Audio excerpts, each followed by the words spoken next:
నమస్తే, welcome to big TV. నేను మీ గౌతమి. తార్నాకలోని అంటే నిన్న రాత్రి జరిగిన ఒక దారుణమైన సంఘటన అనమాట. ఇదే బస్సు చూస్తున్నారు కదా, హరికృష్ణ ట్రావెల్స్. ఈ బస్సులోనే ఒక రేప్ అయితే జరగడం జరిగింది. అంటే 36 మంది ప్రయాణిస్తున్న బస్సులోని రేప్ చేయడం జరిగింది. కండక్టర్స్ ఇద్దరు కూడా ఇందులోనే ఉన్నారు. అండ్ ఇద్దరు కూడా ఏంటంటే అఘాయిత్యం చేశారు అని అయితే మనకి ఆ మహిళ చెప్పడం జరిగింది. అండ్ ఇప్పుడు ప్రెసెంట్ ఏంటంటే మనం ఇదే సిచ్యువేషన్ అంటే ఇదే లొకేషన్ దగ్గర ఉన్నాం అనమాట. అండ్ ఈ బస్సుని ఏంటంటే ఆ మహిళ ఈ గ్యాంగ్ రేప్ అంటే ఈ ఇద్దరు కూడా రేప్ జరుగుతున్న సమయంలోనే ఆవిడ ఎవరైతే ఉన్నారో రేప్కి గురైన ఆవిడ పోలీసులకి ఇన్ఫామ్ చేయడం జరిగింది. 100కి కాల్ చేసి వెంటనే వాళ్ళు ఏంటంటే లొకేషన్ని చేసి బస్సును కూడా పట్టుకోవడం జరిగిందనమాట. ప్రజెంట్ మనకి పిఎస్ దగ్గర ఈ బస్సు అయితే ఉంది. అండ్ నిన్న మనకేంటంటే ఆ డ్రైవర్ అండ్ కండక్టరే కాకుండా నిన్న ఆఫీస్లోని అంటే మొత్తం కూడా నిన్న బస్సులోని ఉన్న ఇంకొక వ్యక్తి వాళ్ళు మనతో పాటు ఉన్నారు. అసలు ఏం జరిగింది ఏంటి, ఇంత అఘాయిత్యం జరుగుతున్నప్పుడు ఆ 36 మంది ప్యాసింజర్స్ కూడా ఉన్నారు కదా, ఎందుకని ఎవరు కూడా ఛార్జ్ తీసుకోలేదు, ఎందుకని ఎవరు కూడా బయటకు వచ్చి మాట్లాడలేదు, అంటే కాపాడే ప్రయత్నం కూడా ఎందుకు చేయలేదు, అసలు ఏం జరిగింది నిజాలు అన్నీ కూడా తెలుసుకుందాం. మీ పేరు? నా పేరు నవదీప్. నిన్న బస్సులో మీరు ఉన్నారా? అవును. అసలు ఏం జరిగింది ఏంటి? నేను క్లీనర్వి. ఓకే. క్లీనర్స్ నార్మల్గా బస్సులో ఉంటారు కదా, ఏం జరిగింది అసలు, ఎవరు ఎలా జరిగింది ఏంటి అన్నది చెప్పండి. నిన్న మా డ్రైవరు అదే ఒక లేడీ ఎక్కింది మా దాంట్లో. వాళ్ళ రిలేషనే అంట, వాళ్ళు క్లోజ్గా ఉన్నది చూసాము. అంటే డ్రైవర్కి రిలేషనా కండక్టర్? డ్రైవర్కి రిలేషన్. అది ఆమె వాళ్ళే తెలీదు, ఆమె కేసు పెట్టిందంట. అఘాయిత్యం ఎప్పుడు జరిగింది? Night time driver bus drive చేయట్లే, డ్రైవర్ అంటే పడుకుంటానని లోపలికి వెళ్ళాడు. మరి ఆ టైంలో వేరే ఆల్టర్నేటివ్ డ్రైవర్ డ్రైవ్ చేస్తున్నాడు. వేరే మా కో డ్రైవర్ డ్రైవ్ చేస్తాను, నేను మా కో డ్రైవర్ క్యాబిన్లో ఉన్నాం, అంటే డ్రైవింగ్ చేస్తున్నాం హైదరాబాద్. ఓకే. సో అతను లోపలికి వెళ్ళడం జరిగింది. మరి అక్కడ ఇది జరుగుతున్నప్పుడు ఎటువంటి అరుపులు కానీ ఏమీ రాలేదా? ఏం రాలేదు. ఆవిడతో పాటు ఇంకెవరు ఎక్కారు? ఆవిడతో పాటు ఒక చిన్న పాప ఉన్నది. పాప ఉన్నింది. ఓకే. ఆ పాప కూడా అరుపులేమి వినిపించలేదు. నార్మల్గా మీరు ఒకవేళ పడుకోవాలి అనుకుంటే లోపల మీకు ప్లేసెస్ ఉంటాయా, లేకపోతే బయట పడుకుంటారా? అంటే మామూలుగా నైట్ 4 సీట్లు ఖాళీ ఉన్నాయి, కానీ లోపల నాకు కొద్దిగా టైట్గా ఉంది, లోపలికి వెళ్తానని మా ఫస్ట్ డ్రైవర్ ఏమో లోపలికి వెళ్ళాడు. ఓకే. మరి మీకు ఎప్పుడు తెలిసింది? మాకు ఆమె బయటకు వచ్చి సైడ్ ఆపండి బండి అది అని వచ్చింది. కొద్దిగా ట్రాఫిక్ ఉంది, కొద్దిగా ముందు ఆపుతామని ముందు ఆపాము.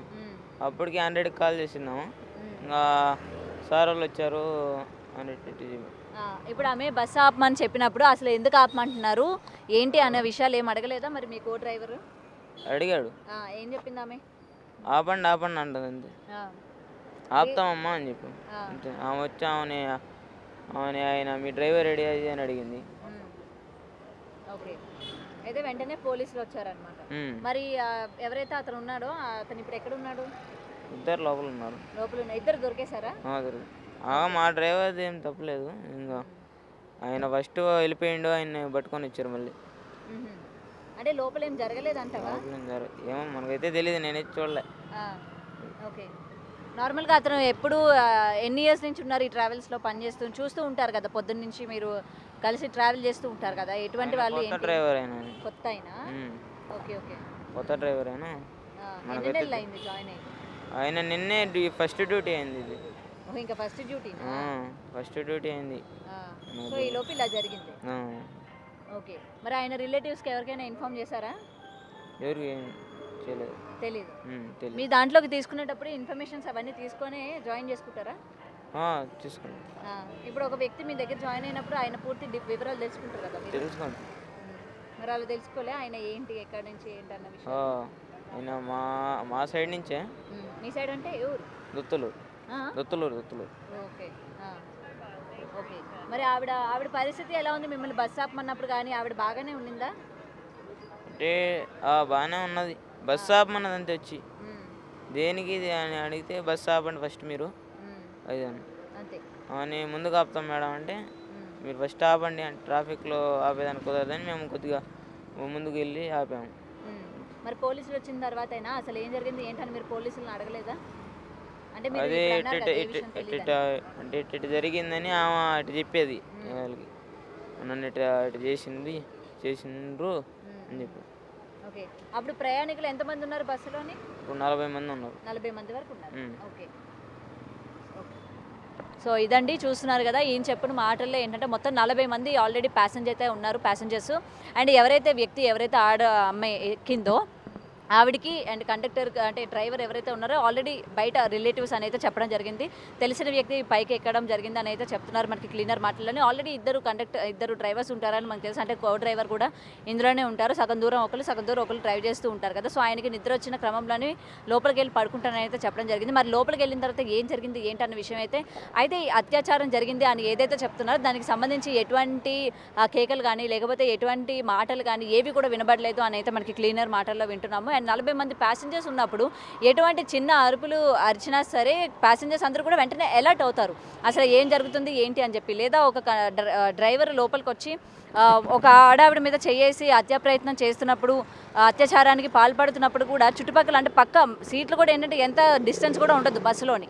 సో చిన్నది అలికిడిగా అనిపించినా సరే వెంటనే లెగిసే ప్రయత్నం చేస్తారు. మరి ఎందుకని ఇవన్నీ జరగలేదు, ఆమె ఎందుకని చర్యలు తీసుకోలేదు, ఎందుకని పక్క వాళ్ళని లేపే ప్రయత్నం చేయలేదు అని ఇవాళ ఎన్నో క్వశ్చన్ మార్క్స్ అయితే రైజ్ అవుతున్నాయి. సో దీనికి సంబంధించి ఇద్దరు కండక్టర్స్ని కూడా అదుపులోకి తీసుకున్నట్టయితే క్లీనర్ వాటిల్లో వింటున్నాము. అండ్ పోలీసులు కూడా ఏంటంటే ఆ లేడీ ఎవరైతే ఉన్నారో ఆమెను కూడా హాస్పిటల్కి తరలించామని చెప్తున్నారు. మరి దీని వెనక ఏంటి నిజాలు ఏంటి, ఆమె ఎందుకని అంటే పక్క వాళ్ళకు కూడా చెప్పే ప్రయత్నం చేయలేదు, ఎందుకని అరవలేదు, ఎందుకని ఇంత అత్యాచారం చేస్తున్నప్పుడు అంటే ఆమె చెప్పుకునే వర్షన్ ఏంటంటే మర్డర్ అంటే భయం పెట్టాడు, లేకపోతే చంపేస్తామని భయపెట్టాడు అని అయితే ఆమె చెప్తూ ఉంది కదా. ఎంత చంపేస్తామని భయపెట్టినప్పటికీ కూడా పోలీస్ మొత్తం బస్సులో ఇంతమంది ప్యాసింజర్స్ ఉన్నప్పుడు ఆ యొక్క కండక్టర్ ఎందుకని చంపేస్తాడు, ఇంతమందిని కాదని చంపే ప్రయత్నం అయితే చెయ్యడు కదా అని అయితే వాళ్ళ చాలా క్వశ్చన్స్ రైజ్ అవుతున్నాయి అనమాట. అండ్ దీని వరకు చాలా మిస్టరీ అయితే ఉంది.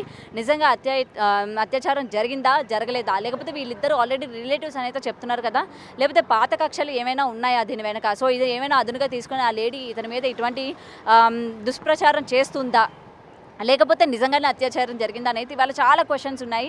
అండ్ దీనికి సంబంధించి ఇన్వెస్టిగేషన్ కూడా స్టార్ట్ చేసామనే మనకి ఏంటంటే సిఐ గారి మాటల్లో విన్నాము. సో ఏది ఏమైనా సరే దీని వెనక నిజాలు ఏంటి, అసలు ఏం జరిగింది ఏంటి అని కూడా తెలియాలి. మనకి ఏంటంటే కండక్టర్ మాటల్లో కూడా ఏంటంటే అసలు ఇద్దరు కూడా పరస్పరం అంగీకారంతోనే జరిగింది అని అయితే మనకి డ్రైవర్ మాటల్లో వింటున్నాము. మరి అటు లేడీకి వచ్చేసరికి లేదు, అటువంటిది ఏమీ లేదు, అతను భయపెట్టి లైంగిక దాడి చేయడానికి ప్రయత్నించాడు అని అయితే ఆమె మాటల్లో వింటున్నాం. మరి ఈ ఇద్దరు వాదాల్లోని ఏది నిజం ఉంది, ఏది అబద్ధం ఉంది అనేది అంటే పోలీసుల మాటల్లోని తెలియాల్సి ఉంది. సో ఆవిడ కూడా ఏంటంటే ఇప్పుడు మెడికల్ ట్రీట్మెంట్కి వెళ్ళారని చెప్తున్నారు. ఆవిడని కూడా ఇన్వెస్టిగేషన్ చేసిన తర్వాత అసలు నిజాలు ఏంటన్నవి అయితే బయటపడాల్సి ఉంది. సో చూస్తున్నారు కదా, ఇదే అనమాట ట్రావెల్స్ మొత్తం కూడా.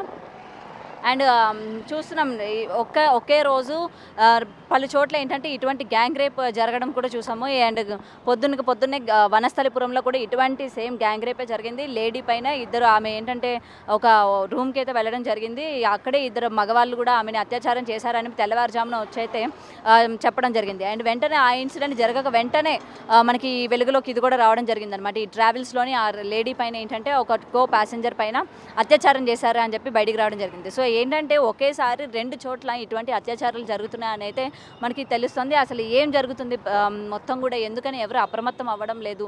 సో చూడాలి మరి దీని వెనక ఏముంది ఏంటి అని. అండ్ దీనికి సంబంధించిన ఈ ట్రావెల్స్కి సంబంధించిన ఓనర్ అలాగే ఆ రోజు ఈవినింగ్ డ్యూటీలో ఉన్న క్లీనర్ కూడా ఇవాళ మనతో పాటే ఉన్నారు. అండ్ క్లీనర్ మాటల్లో కూడా ఏంటంటే ఆ కండక్టర్ తప్పేమీ లేదు, సో మాకు అట్లాంటి శబ్దాలు ఏమీ వినిపించలేదు, ఒకవేళ నిజంగా లైంగిక దాడిగా జరిగితే ఆమె అరుపులో లేకపోతే ఏమో ఒకటి వినిపిస్తాయి కదా, మేము వెళ్ళి ఆపే ప్రయత్నం కూడా చేస్తాము. సో ఇటువంటివి సంబంధించి ఎటువంటి మాటలు కానీ లేకపోతే అరుపులు కానీ ఏమి కూడా మాకు వినబడలేదు. వీళ్ళకే కాదు లోపల ఉన్న ప్యాసింజర్స్ కూడా వినిపించలేదు అని అయితే ఇక్కడ మనకి క్లియర్గా తెలుస్తుంది. చూడాలి మరి దీని వెనక ఏమైనా పాత పగలు ఉన్నాయా, లేకపోతే వీళ్ళిద్దరికి ఏమైనా పడవా, లేకపోతే వీళ్ళ ఫ్యామిలీస్కి ఏమైనా పడవా, మరి వీటన్నిటికీ సంబంధించి ఇవాళ చాలా క్వశ్చన్స్ రైజ్ అవుతున్నాయి. అండ్ వీటన్నిటికీ ఆన్సర్స్ వాళ్ళిద్దరిని కూర్చోబెట్టి ఇన్వెస్టిగేషన్ చేసిన తర్వాతే మనకైతే తెలియాల్సి ఉంది. ఇంకా ఇక్కడ కొంతమంది అయితే ఉన్నారు, వాళ్ళ మాటల్లో కూడా తెలుసుకుందాం. అసలు ఇదంతా చూసిన తర్వాత మీకేమనిపిస్తుంది, నిజంగానే ఇలాంటి ట్రావెల్స్లోని ఆమె ఏదైతే ఆరోపణలు చేస్తుందో లైంగిక దాడి జరిగిందని చెప్పి దీని మీద మీకు ఏమనిపిస్తుందండి? జరిగిందా జరగలేదా అనే విషయం పోలీసులు తెలుస్తారండి. కానీ నిత్యం లక్షలాది మంది ప్రయాణించే ఈ ట్రావెల్స్లలో ఇలాంటి ఘటనలు చాలా దురదృష్టకరం. అసలు సేఫ్టీ, అసలు డ్రైవర్లు ఇలా ప్రవర్తించడం ఏంటండి? నిత్యము అమ్మాయిలని ఎక్కడి నుంచో హైదరాబాద్ చదువుకోనికి వచ్చిన వాళ్ళని ఎక్కడి నుంచో దూర ప్రాంతాల నుంచి ట్రావెల్స్లలో సేఫ్గా విడిచిపెట్టి వెళ్తామని అనుకున్నారు తల్లిదండ్రులు. కానీ ఇలాంటి ఘటనలు చూసిన తర్వాత వాళ్ళకి ఎక్కడదండి సేఫ్టీ? ట్రైన్లలో రాలేరు దొంగలు, ట్రావెల్స్లలో ఇలాంటి ఘటనలు. మరి ఫ్లైట్కి వస్తారా? అలాంటి సదుపాయం కూడా లేదు కదా, మరి ఎలా రావాలి? ప్రయాణాలు అవి సురక్షితమైన ప్రయాణాలు అయితే మంచిది, ప్రజలకు కానీ ప్రభుత్వాలకు కానీ ఎవరికైనా మంచిది. కానీ ఇలాంటి ఘటనలు జరిగితే దీని మీద ఖచ్చితంగా సీరియస్ యాక్షన్ తీసుకోలే. ఇలాంటి ట్రావెల్స్ని అసలు తిరగనియొద్దు ఫస్ట్. ఇలాంటి ట్రావెల్స్ తిరగడం వల్లనే ఈ జనాలకి ఇలాంటి ఘటనలు జరుగుతున్నాయండి. అండ్ ఇంకొకటి, ఆల్రెడీ 40 మంది ప్యాసింజర్స్ అయితే ఉన్నారు కదా, ఆ వెనక కూడా మేము ఆల్రెడీ బస్సులోకి అయితే వెళ్ళడం జరిగింది. వెనక కూడా ఎంత డిస్టెన్స్ ఉండదు, ఒకవేళ అటువంటి దాడి జరిగినా ఒక కేక్ వేసేటప్పటికి ఎవరో ఒకరు వస్తూ ఉంటారు కదా. మరి ఇదంతా చూస్తుంటే ఏమనిపిస్తూ ఉంటుంది, ఇక్కడ ఎవరి వైఫల్యం అని చెప్పుకోవచ్చు, లేకపోతే ముందున్న వాళ్ళు నాకెందుకులా అని వదిలేశారంటారు? దీన్ని మనం 2 రకాలుగా చూడొచ్చండి. ఒకటి, ఆయన భయపెట్టి ఉండొచ్చు, లేదంటే ఆమె కన్సెంట్తోనే అయ్యి ఉండొచ్చు. మరి ఏది తెలుసాలన్నది మనం కాదు కదండి. లా ఎన్ఫోర్స్మెంట్ వాళ్ళు ఉంటారు, వాళ్ళు చూసుకుంటారు. వాళ్ళు కేసు అయితే అయిపోయినట్లుంది. సో మేజిస్ట్రేట్ దగ్గరికి వెళ్ళాక విషయం అనేది బయటపడుతుంది. సో మనం దాని మీద ఎలాంటి కామెంట్ చేయలేము. ఓకే. సో దీనికి సంబంధించి ట్రావెల్స్ అతను కానీ ఇక్కడే ఉన్నట్టున్నారు కదా, మరి వాళ్ళతో ఏమైనా మాట్లాడారా? లోపలికి వెళ్ళి చూసే ప్రయత్నం ఏమైనా చేశారా? మేము ఎలాంటి ప్రయత్నాలు చేయలేదండి. కానీ ఇలాంటి ట్రావెల్స్ అసలు తిరగకూడదనే మా ఉద్దేశం. ఇలా ప్రవర్తనలు, ఇలాంటి ఘటనలు జరిగిన తర్వాత కూడా ఇలాంటి ట్రావెల్స్ రోడ్ల మీద తిరగనిస్తే అది సమాజానికి చాలా చెడ్డ అవుతుంది. అందుకనే మేము ఇలాంటి వారు తిరగనియొద్దు. సో వీటిని ఏదో ఒకటి చేయాలన్నట్ల మేము పోలీస్ స్టేషన్ కూడా రావడం జరిగింది. అండ్ ఏ బస్సులోనైతే ఆమె అత్యాచారం చేశారు అని చెప్తున్నారు కదా, ఒకసారి మనం బస్సు లోపలికి అయితే వెళ్దాం. అసలు ఎంత డిస్టెన్స్ ఉంటుంది ప్యాసింజర్ కని అయితే చూపించే ప్రయత్నం చేస్తాను. అండ్ లోపలికి వస్తున్నాం కదా, అండ్ ఇక్కడ కండక్టర్ అంటే డ్రైవర్స్ ఇక్కడ ఉంటారన్న విషయం తెలుసు. అండ్ లోపలికి వచ్చేసరికి చూడండి, మొత్తం కూడా ప్యాసింజర్స్కి ఈ విధంగా ఉంటుంది. అంటే ఇంతమంది ఉంటున్నారు కదా, పక్కనే మనకి ఈ అత్యాచారం జరిగింది అని ఆమె ఏదైతే చెప్పుకుంటూ వస్తుందో, అసలు మనం చూసుకుంటే ఎంత దూరం కూడా లేదు, అవునా? ఇగోండి, బతికి కూడా చాలా దగ్గర డిస్టెన్స్. ఇటువంటి ఏమి చిన్న అరుపులు వినిపించినా లేకపోతే డిస్టర్బెన్స్ అయినా బేసిక్గా బస్సుల్లో ఎక్కిన తర్వాత ఏంటంటే ఎవరికి సరిగ్గా నిద్రలు కూడా పట్టవు, ఆ కుదుపులకి కానీ లేకపోతే ఆ వెళ్ళే రూట్. దానివల్ల ఏంటంటే కొంతమంది భయంతో ఎగుతూ ఉంటారు, కొంతమంది ఇట్లాంటి డిస్టర్బెన్స్ వల్ల ఏంటంటే సరిగ్గా నిద్రపోరు కూడా. అండ్ మనకి ఏంటంటే క్లీనర్ చెప్పిన మాటల్లో వెనక 4 సీట్లు మాత్రం ఖాళీగా ఉన్నాయని చెప్పారు కదా. ఇగోండి, ఇవే ఆ 4. ఎక్కడ అత్యాచారం జరిగినా, ఒకవేళ ఏది జరిగినా ఇగోండి, కింద కొంతమంది ఉంటారు, ఇక్కడ ఉంటారు, అవునా? ఒకవేళ ఇక్కడ ఈ చుట్టుపక్కల ఖాళీగా ఉన్నప్పటికీ ముందునైతే ప్యాసింజర్స్ ఉంటారు కదండి. ఏది అరుపులు వినిపించినా లేకపోతే ఆమెతో పాటు ఒక చిన్న పాప కూడా ఆమెతో పాటు ట్రావెల్ చేస్తున్నట్టు మనకు తెలుస్తుంది.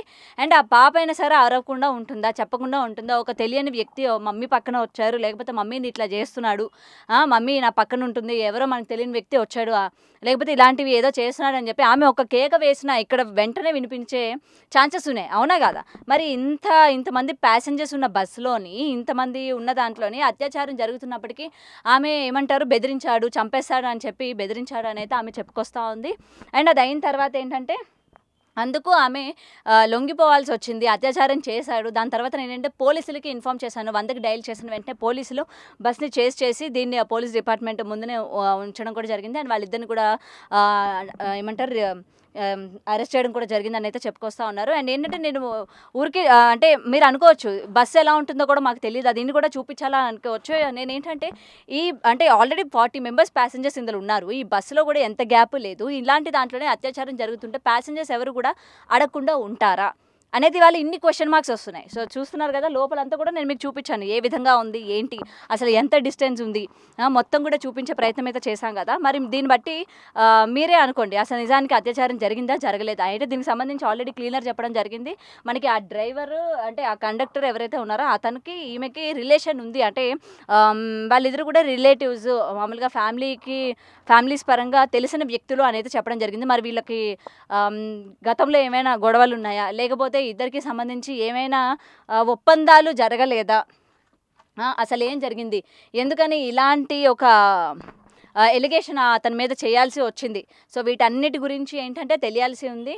సో చూడాలి మరి పోలీసుల ఇన్వెస్టిగేషన్లోని ఏం తెలుస్తుంది, ఏంటి, ఆమె కావాలని చేసిందా లేకపోతే నిజంగానే అత్యాచారం జరిగిందా, అతను బెదిరించాడా అన్న విషయం కూడా ఇంకా తెలియాల్సి ఉంది దర్యాప్తుల్లోని. ప్రజెంట్ ఆమె ఏమంటారు ట్రీట్మెంట్ తీసుకుంటూ ఉన్నారు. అండ్ ఆ ట్రీట్మెంట్లో కూడా ఆమె మీద లైంగిక దాడి జరిగిందా లేదా, ఆమె మళ్ళీ పోలీస్ స్టేషన్కి వచ్చిన తర్వాత కూడా ఆమెని ఇన్వెస్టిగేషన్ చేసే ఛాన్సెస్ ఉన్నాయి. సో చూడాలి మరి దీన్ని బట్టి మీకేమనిపించింది, నిజంగా లైంగిక దాడి జరిగిందా, అసలు జరిగిందంటే నమ్మే విధంగా ఉందా, ఇంతమంది ప్యాసింజర్స్ ఉన్నప్పుడు ఏ ఒక్కరూ కూడా రియాక్ట్ అవ్వలేదా, ఒక కండక్టర్ ఇంత లోపలికి వచ్చేటప్పుడు కో కండక్టర్ అలాగే క్లీనర్ కూడా ఇక్కడే ఉంటూ ఉన్నారు. అండ్ మనకి ఏంటంటే ఈ డోర్ క్లోజ్ అయిపోతూ ఉంటుంది. మేబీ వాళ్ళైతే లోపలికి వచ్చి ఉంటారు. అండ్ ఆ కండక్టర్ లోపలికి పోయేటప్పుడు ఒక అన్నోన్ పర్సన్ ఇక్కడికి వచ్చారు, వీళ్ళిద్దరికి ఏంటి అని చెప్పి నార్మల్గా అయినా ఒక పర్సన్ అయినా చూసి ఉంటారు. ఆ చూస్తే ఆపే ప్రయత్నం చేయలేదా? సో ఇలాంటివన్నీ కూడా రైజ్ అవుతూ ఉన్నాయి. చూడాలి మరి ఇన్వెస్టిగేషన్లో ఏం తేలుతుంది, ఏంటి ఆమె కావాలని చేసిందా ఏంటన్న కూడా తెలియాల్సి ఉంది. కెమెరామెన్ హరీష్తో Gautami reporting, Hyderabad. For more videos like this, subscribe Big TV channel.